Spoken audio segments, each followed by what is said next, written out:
Last night, we were cuddling on the couch, watching reruns of Brooklyn Nine-Nine like we've done 100 times before. His arm was around me, my legs across his, and I remember thinking, this feels like home. We were laughing at some stupid joke Jake Peralta made, and he reached down to kiss my forehead, something he always did when he was relaxed. Comfortable. Present. Nothing felt wrong. Not really. But maybe that's the thing, I didn't feel it, because I didn't want to. We've been together 5 years. Basically my entire adult life. We met when I was still in school, he was already working. Grew up together. Learned each other's habits, fears, triggers. Fought, made up, stayed. Always stayed. But lately there's been something unspoken. A heaviness. Like when you walk into a room and someone's just cried, you can't see it, but you feel it clinging to the air. He's been quieter. Still loving, still affectionate, but distant in this way that made me feel like I had to earn his attention again. I thought maybe it was stress. Work stuff. Something temporary. I should have asked. I didn't. Because when things are mostly okay, it's easy to ignore the things that might not be. That night, the night before everything cracked, I made us pasta. He helped clean up, and we slow danced in the kitchen for like 2 full songs. No music, just humming. His lips in my hair. His hand on my back. The kind of moment you take a mental picture of and file under, this is what love looks like. And now? I can't stop replaying it. Because somewhere between Brooklyn Nine-Nine and falling asleep in his hoodie on the couch, my boyfriend, the man I thought I'd marry, had already decided to leave me. And I didn't know. I didn't feel it. Or maybe I did. And just refused to believe it. The call came on a Tuesday. I was folding laundry, half listening to a podcast, when my sister's name lit up my phone. I almost didn't pick up, I figured it was something small. But the second I heard her voice, everything around me went quiet. It was my uncle. The one who basically raised my mom. He'd taken a fall. The kind that doesn't feel like a big deal until you realize he lives alone and no one knew for 2 days. Suddenly, I was packing a bag. Then a suitcase. Then a life. The plan was simple. I'd move closer to help out, 30 minutes away, tops. Not another state, not another country. Just a town over. I still had my job, I still had my car, I still had him. At least, I thought I did. I told him that night. Curled up next to him, I laid it all out. What happened, why I needed to be closer, how it wasn't forever, just until things stabilized. I expected him to hug me. To tell me I was doing the right thing. To offer to help me move. Instead, he just nodded. Quiet. Weirdly quiet. It's not that far, I said, trying to sound casual. Maybe 10 more minutes from your place. Nothing's really changing. He didn't answer right away. He just kept staring at his phone. Then, it's still different. Different. Not impossible. Not unmanageable. Just different. After that night, something started slipping. He stopped calling like he used to. The random, "I miss you" texts disappeared. Conversations felt like chores, clipped, transactional, like he was just checking a box. And I kept trying to understand. Maybe he was scared. Maybe it triggered something for him. Maybe he thought I was pulling away, when in reality I was drowning and hoping he'd be my anchor. I even told him that. I literally said, "I'm not leaving you. I just need you to stand next to me while I take care of my family for a while." And all he said was, "You're making decisions without me." That sentence hit me like a brick. I wasn't making decisions without him. I was reacting to a crisis. I didn't choose this. I didn't want this. But someone had to show up for my family, and I thought he'd be proud of me for doing that. Instead, he started pulling back. Piece by piece.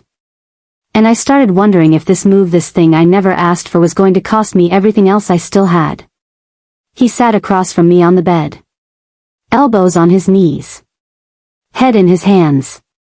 And I already knew what was coming before he even opened his mouth. Something about the way he wouldn't look at me. Something about the way the silence stretched too long, too wide, too final. I think we need to break up. That's what he said. No anger. No yelling. No dramatic fight. Just that. And I swear to you, I think my soul left my body for a second. Like I heard the words echo in my own head before they even finished leaving his lips. What? That's all I could manage. Not even a full sentence. Just one broken syllable of disbelief. He finally looked at me, and his eyes were already red. Glossy. I can't do this. The distance. The uncertainty. You're moving. Everything's changing and I don't know where I fit in anymore. I wanted to scream. 30 minutes. That's all I was moving. 30 goddamn minutes. I wasn't moving to Mars. I wasn't walking out on us. I wasn't replacing him. I was just trying to survive what life threw at me. But to him, that was enough. Enough to shake everything loose. And yet here's where it gets confusing. Here's where my brain short-circuited. He wasn't cold about it. He wasn't mean. He was devastated. You're still my everything, he said. I still love you so much. I'll never be with anyone else. You're the only one for me, I just need space right now. Maybe we'll find our way back to each other. How do you say all that? While breaking someone's heart? How do you destroy someone and call them the love of your life in the same breath? It's like he wanted to keep me on the shelf, like a memory he could dust off someday and maybe revisit while I'm here, bleeding out from the loss. And then he stayed. He didn't storm out or slam a door. He didn't block me or ghost me. He stayed the night. We laid there, backs turned, but hearts tangled. No words. Just his arm brushing mine every now and then like some twisted reminder that he was still here even though he wasn't anymore. And when he left for work in the morning, he kissed my forehead. He kissed me. After breaking me. And I was just left there, trying to figure out what the hell just happened. And how love could feel this much like grief. It's been 3 days. 3 whole days since he left my room, kissed my forehead, and walked out like he hadn't just carved my heart out with his bare hands. And yet, he still texts me. Not all day. Just little things. Thinking of you. Hope you slept okay. A photo of our favorite takeout spot. Like he's trying to keep a toe in the door he already closed. He says he misses me. That this breakup is temporary. That we'll find our way back when things are right again. And I keep asking myself, how do you let someone go while still trying to keep them close? Is that love? Or just emotional cowardice? Because loving someone should feel safe. But this? This feels like I'm standing in the rain while he watches from the porch, warm and dry, whispering, "Don't worry, I'll let you back in soon."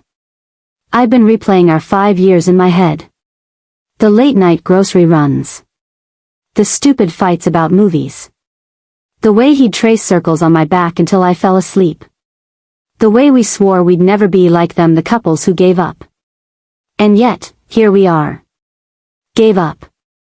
No matter how many times he says, "You're my person." He still walked away. I want to believe him when he says this isn't the end. That he just needs space. That timing is the enemy. But if you truly love someone, don't you fight for them? Don't you show up, even when it's inconvenient? He told me he couldn't handle the distance. That 30 minutes felt like 1,000 miles. That saving for a house was a dream he couldn't chase if I wasn't in arm's reach. But here's the thing. I was still here. I still am here. begging silently for him to mean it when he says he'll come back. But maybe the hardest truth is this. He says he'll wait.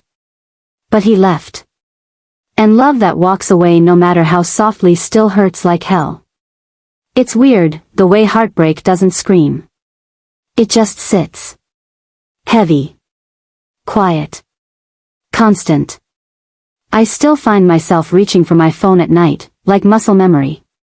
Still half-type his name before I stop myself.